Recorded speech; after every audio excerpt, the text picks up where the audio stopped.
My first question is that, like, so should we really follow our passion, or like the passion can be created, like, क्योंकि हमको कभी कभी mind से ही होता है कि लाइक मुझे यही करना है, लाइक एंड हमको हर्ट से कभी कुछ और होता है कि लाइक लाइक मुझे अंदर से ये फीलिंग है कि मुझे ये करना चाहिए, लेकिन हमको माइंड से हम सोशल मीडिया पे लोगों को देखते, हम इन्फ्लुएंस होते हैं अपने माइंड से, और फिर हम तो लगता है कि यार ये बहुत कूल लग रहा है, ये अच्छा लगता है, तो हमको माइंड से लगता है कि यही करना है, तो हम इसमें क्या फॉलो करें? तो सबसे पहले तो ये जो आप दोनों में डिफरेंस क्रिएट कर रहे हैं ना, माइंड और हार्ट में, इसमें एक्चुअल में कोई डिफरेंस नहीं है।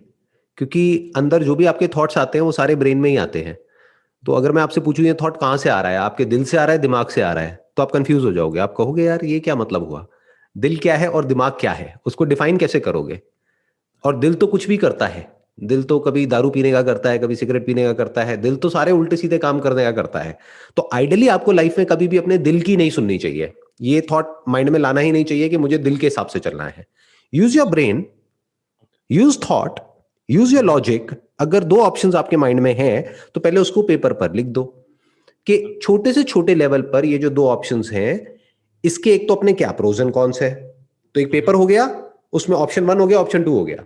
ऑप्शन 1 के प्रोज एंड कॉन्स, ऑप्शन 2 के प्रोज एंड कॉन्स, पहले तो उसको देखो। और प्रोज एंड कॉन्स सिर्फ अभी मत देखना, नहीं तो कंफ्यूज हो जाओगे। 10 ईयर्स डाउन द लाइन देखो कि अगर मैं ये करता हूं अगले 10 साल तक, तो 10 साल बाद मेरी लाइफ कैसी होगी। और अगर ये करता हूं तो 10 साल बाद मेरी लाइफ कैसी होगी। जो भी 10 साल बाद जैसी लाइफ होगी वो किसके जैसी होगी, जो ऑलरेडी वो कर रहे हैं। तो उनकी लाइफ को ऑब्जर्व करो। अगर कहीं से आप उनके कांटेक्ट में आ सकते हैं, आपके फैमिली में, फ्रेंड सर्कल में, यहां से वहां से, हो सकता है आपके फ्रेंड के कोई ब्रदर हो, सिस्टर हो, जो ऑलरेडी वो कर रहे हो जो आप करना चाहते हैं, तो उनसे बात करिए कि जो मैं सोच रहा हूं ऐसा ही होता है ये करने के बाद में 10 साल बाद, या कुछ और ही होता है।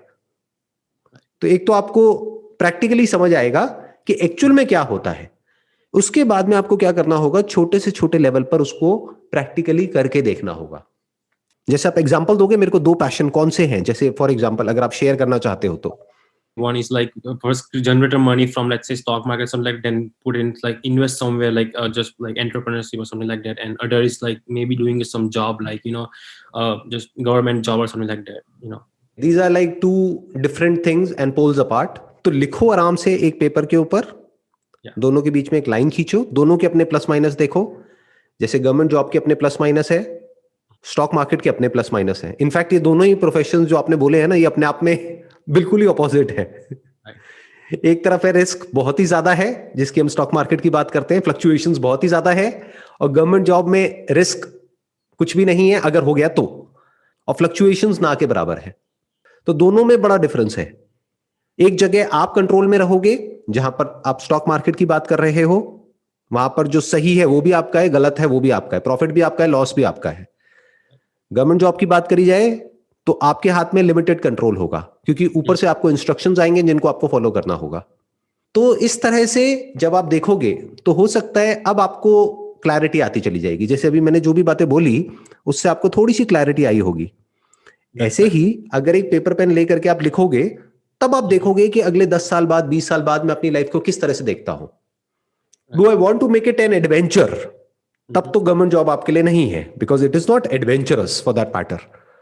एडवेंचर क्या है कि आपने जीरो से शुरू किया और कुछ एक बड़ा एम्पायर खड़ा कर दिया, या एक्चुअल में कुछ ऐसा किया जो right from zero to whatever, जो भी जिस भी लेवल तक आप गए, वो सब आपका थॉट था उसके अंदर, और आप पूरी तरह से रिस्पॉन्सिबल थे उसके लिए। तो वो एक अलग अप्रोच है, ये एक अलग अप्रोच है। तो आपको देखना होगा आपकी जो पर्सनैलिटी है उसके हिसाब से क्या ज्यादा सूट करता है आपको। जैसे कुछ लोग होते हैं वो कहते हैं यार मेरे को काम दे दो, मेरे को दिमाग लगाने में इंटरेस्ट नहीं है, मेरे को बता दो बस मुझे क्या करना है। दूसरा ये है कि मुझे कोई नहीं बताएगा कि मुझे क्या करना है, मुझे जो करना है मैं खुद करूंगा। अगर आप ऐसे हो और फिर आप गवर्नमेंट जॉब में चले गए तो फंस जाओगे, क्योंकि वहां पर बैठ करके अगर आप ऊपर वालों को बताओगे कि भाई ऐसे नहीं ऐसे करना है, तो वो एक पूरा का पूरा सिस्टम है, एक मशीनरी है, उस मशीनरी में से निकाल करके आपको बाहर कर दिया जाएगा। आप अपनी पर्सनली चेंज कर सकते हो अगर आपको करना हो तो। Why not, why not. मतलब देखो बहुत सारे लोग हैं जिनकी पर्सनालिटी होती है, मान लो कि मेरे को जो करना है अपने हिसाब से करना है, बट कुछ ऐसी फैमिली कंडीशंस होती हैं, कुछ ऐसी मजबूरियां होती है लाइफ में जहां पर आपके लिए प्रायोरिटीज कुछ और है, वो है कि भाई अपनी फैमिली के लिए फाइनेंशियल सपोर्ट देना है, उनको फाइनेंशियली बहुत प्रॉब्लम है, तब आपको अपनी पर्सनालिटी को चेंज करना ही पड़ेगा, या ये कह लो फेक करना पड़ेगा। अंदर से आप कुछ और हो, बाहर से आपको ऐसे दिखाना पड़ेगा yes sir yes sir yes sir yes sir yes sir, क्योंकि जहां आपने बोला नो सर वहीं गड़बड़ हो जाएगी। तो आप समझ गए, आप इधर से उधर तो जा सकते हो, आप इधर से उधर जा सकते हो, आप एक कॉम्प्रोमाइज कर सकते हो अपनी लाइफ के साथ अगर आपकी ये वाली पर्सनालिटी टाइप है तब भी। बट अगर आपकी पर्सनालिटी है दिमाग ना लगाने की, फिर आप बिजनेस में आ गए तो बुरी तरह से फंसोगे, क्योंकि business is all about using your thought process to take your business on the next level. इसी से रिलेटेड एक क्वेश्चन है, सो लाइक हम लाइक दोनों में से कोई भी एक चूज करते हैं, बट एक में ऐसा सिक्योरिटी होता है कि लाइक चलो इसमें जॉब मिल जाएगी, फिर will be like set for another 25-20 years, like हम लाइफ सेट हो जाएगी। और दूसरा ये जो मैंने आपको बोला तो उसमें ऐसा है कि लाइक आप कुछ कह नहीं सकते, कुछ भी हो सकता है कि लाइक उसमें आप फेल भी हो सकता है 2-3 साल के लिए।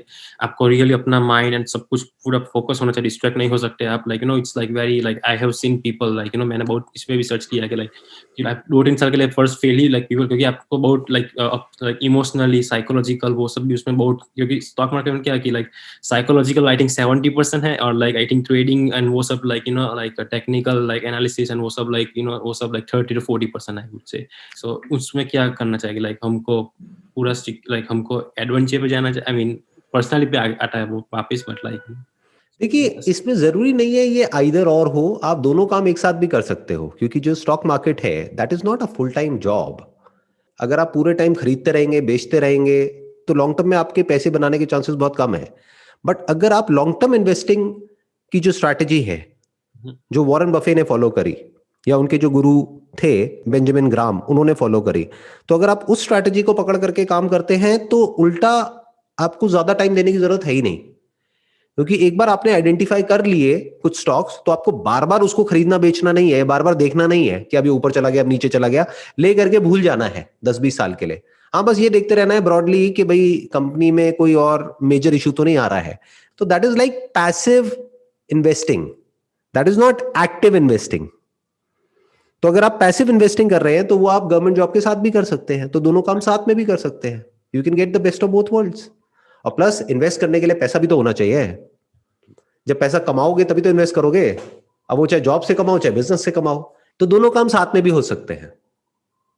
सो नेक्स्ट क्वेश्चन है कि सो आप डेफिनेटली आप बहुत सारी बुक्स एंड वो सब पढ़ते हो, I can tell that like I think you should, I mean I think you are reading every single day, right? So आप जो भी बुक्स रिसर्च जो सब पढ़ते हो आप उसको परस्यू कैसे करते हो, अंडरस्टैंड कैसे करते हो? क्योंकि like there are so many books, वो कुछ और कहती है कुछ और कहती है, एंड लाइक हम अपने, क्योंकि हम जब बुक्स पढ़ते हैं हम लाइक हमको एक नया पर्सपेक्टिव मिलता है, पर हमको पता नहीं कि ये सही है या ये गलत है, क्योंकि सब बुक्स अलग कहती है। तो आप लाइक आप जब बुक्स पढ़ते हो तो आप लाइक कैसे लाइक समझते हो? देखो बुक्स दो तरीके की होती है, एक होती है कि जो एक्चुअल में किसी बंदे को उस फील्ड में एक्सपीरियंस है और उसने वो बुक लिखी है, उसका एक अलग लेवल होता है।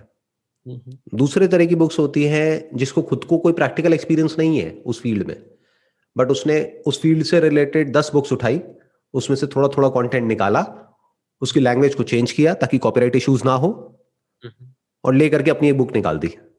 आप उसको कह सकते हो सेकेंड हैंड नॉलेज हो गई एक तरीके से। और जिस इंसान को एक्सपीरियंस है और वो अपने एक्सपीरियंस से बोल रहा है या लिख रहा है वो ओरिजिनल हो गया। तो पहले तो आपको ये देखना है कि वो बुक आ कहां से रही है। कि फॉर एग्जांपल अगर आप एक बुक पढ़ रहे हो साइकोलॉजी के ऊपर, तो क्या वो पर्सन को एक्सपीरियंस है साइकोलॉजी की फील्ड में, क्या उसने प्रैक्टिस करी है? क्योंकि फिर जो बहुत कुछ उस बुक में आएगा वो उसके एक्सपीरियंस से आएगा। वो पर्सन बताएगा कि मानो मैंने 25 साल पहले पीएचडी करी थी साइकोलॉजी में, उसके बाद में पिछले 25 साल में मैंने इतने हजार पेशेंट्स के साथ में बात करी है, तो उसमें से वो एनेक्डोट्स देगा, उसमें से वो एग्जांपल्स देगा, उसमें से वो केस स्टडीज बताएगा आपको। तो वो एक अलग लेवल है। और एक जनरल साइकोलॉजी के ऊपर कोई कुछ बातें कर रहा है जिसका कोई एक्सपीरियंस नहीं है ना ही पैशन है, बस कुछ भी लिख दिया है क्योंकि भाई बुक लिखने से क्या होता है, रॉयल्टी मिलती है तो पैसा आता है, पैसिव इनकम है, तो बहुत सारे लोग इसलिए भी बुक लिखते हैं। बस टाइटल इंटरेस्टिंग है, अंदर आप पढ़ोगे तो सब कचरा है। तो you should not get attracted by the title of the book और the cover of the book. बोलते भी है ना, नेवर जज a book by its cover. जैसे यूट्यूब पे आप जाओगे तो आपको मोटिवेशन के नाम पर या वैसे भी आपको बहुत वीडियोस मिलेंगी, अब उसमें से फाइनली आपको एक ऐसी जगह तक पहुंचना है जहां पर एक्चुअल में उस कंटेंट में दम है, यानी किसी ऐसे पर्सन तक पहुंचना है जो भी वो बोल रहा है वो अपने एक्सपीरियंस के बेस पर बोल रहा है, क्योंकि बहुत वीडियोस में तो सिर्फ आवाज होती है, किसी की शक्ल भी नहीं दिख रही होती है। हो सकता है उस वीडियो के पीछे कोई बच्चा हो जो खुद 18 साल का है, आप 22 साल के हो और उस बच्चे की एडवाइस ले रहे हो और बड़े खुश हो रहे हो। तो आपको ये देखना पड़ेगा कि वो जो पर्सन है उसकी बातों से, उसके बोलने के तरीके से, अगर वो दिख रहा है तो बहुत ही अच्छा है, फिर तो आप 1 सेकंड में देख करके आइडिया लगा सकते हो। बट अगर वो नहीं दिख रहा है, सिर्फ उसकी आवाज सुनाई दे रही है, तो आपको आइडिया लगाना पड़ेगा कि वो पर्सन जो है उसकी अंडरस्टैंडिंग किस लेवल पर है, कि अगर एक्चुअल में आप उससे कोई क्वेश्चन पूछोगे तो उसके पास में आंसर भी होगा, है जो आंसर होगा वो एक्चुअल में कोई आंसर होगा या वो भी गूगल देवता के थ्रू आएगा। आपने उससे क्वेश्चन पूछा, उसने गूगल किया, अच्छा ये था, दिस खत्म। तो एक्चुअल में उसकी अंडरस्टैंडिंग कुछ भी नहीं है। तो ऐसे लोगों की बुक्स पढ़ने का कोई फायदा नहीं है। फॉर एग्जाम्पल, आपने स्टॉक मार्केट की बात करी, तो अगर आप बेंजामिन ग्राम की बुक पढ़ते हो या वॉरेन बफेट की बुक पढ़ते हो तो उसमें दम है, क्योंकि उन लोगों ने खुद कुछ किया है ना जिंदगी में, बहुत ही छोटे लेवल से शुरू करके इतने साल तक, 30-40 साल तक, 50 साल तक, ईयर ऑन ईयर 20% की रिटर्न जनरेट करना, more than 20% CAGR, that's like on a different level all together. तो उनसे सीखो ना।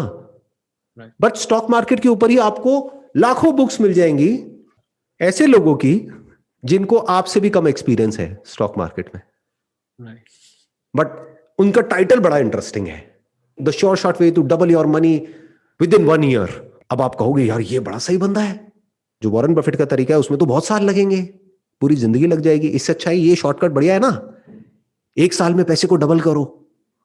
तो आप वो बुक खरीद लोगे, पढ़ते रहोगे, फिर जाकर के उन फंडों को अप्लाई करोगे, फिर देखोगे जो पैसा था आपका वो भी सारा डूब गया, फिर कहोगे यार ये क्या हो गया, मैं तो फंस गया। बिल्कुल ऐसा है जैसे कोई अंधा है, वो अंधे को रास्ता दिखा रहा है। तो थोड़ा सा समझो कि वो नॉलेज कहां से आ रही है, what is the source of that knowledge, whether it is backed by experience या फिर इट इज ऑल थियोरेटिकल। जैसे आपने अपना दूसरा जो बात करी, दैट इज गवर्नमेंट जॉब। अगर आप मेरे से पूछते हो कि भाई इस गवर्नमेंट जॉब के लिए ये एंट्रेंस एग्जामिनेशन है, इसको क्रैक करना है, कैसे करूं, तो हो सकता है मैं तो कुछ भी बड़बड़ कर दूं, मैं आपको बोल दूं ये कर लो, वो कर लो, वो कर लो, लेकिन क्या मैंने कभी खुद उसको क्रैक किया है? नहीं किया है। तो गलती किसकी है? जो आंसर दे रहा है उसकी है, जो क्वेश्चन पूछ रहा है उसकी है? पूछने वाले की। राइट। तो यू मस्ट बी इंटेलिजेंट। अपने आप को इतना इंटेलिजेंट बनाओ कि जो क्वेश्चंस आप पूछ रहे हो और जिन लोगों से पूछ रहे हो वो सही क्वेश्चंस है।